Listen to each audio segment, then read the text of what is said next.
Yan ang ipakikilala mo sa aking girlfriend mo? You're supposed to inherit a chain of hotels and marry a beautiful woman. Alam ko naman na akong dahilan kung bakit nawala ka sa pamilya mo.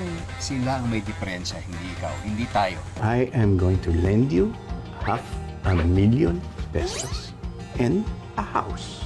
Make it a B&B. Make this business a success. Pwede na kayo to return to the club.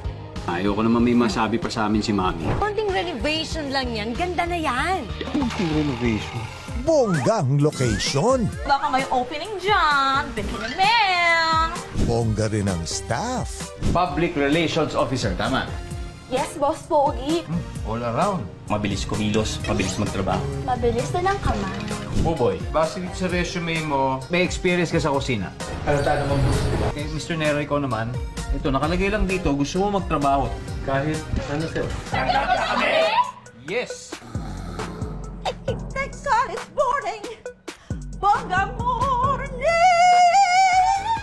Mas bongga pa kung di nyo palalagpasin ang aming grand opening. Legit na kangkungers na talaga kayo. Yun po yung tawag namin Gen Z sa mga taga-barangay kangkungan. Pero it's not as easy as it seems, lalo na at may kakaibang guests. Sino pinakawayan mo? Si Manang Rosa. Akala ko patay si Manang Rosa. May third eye pala ako. Parang si Lola. Sabi ko na nga ba may tinatago kayo? Ano yan, Maria? Takot po kasing asawa ko sa multo, kaya ayaw ko na siyang idamay dito. Nalaman mo lang patay na ako, nag-iba ka na kaagad. Kung may kakilala kayong isang tao na alam nyo, may tinatago sa inyo. Paano kaya paano? Dapat doon sa pana para kumamin. Grabe ka naman. Nakakakita rin ako. Sobrang dami nakikita. Lalo na siyempre dito sa lobby, ang dami pa talagang kailangan baguhin. Kailangan kita para makaalis ako dito. Abangan natin at sabay-sabay na tayong mag-book sa B&B na walang binibitin sa saya. We can overcome anything together. Let's do this!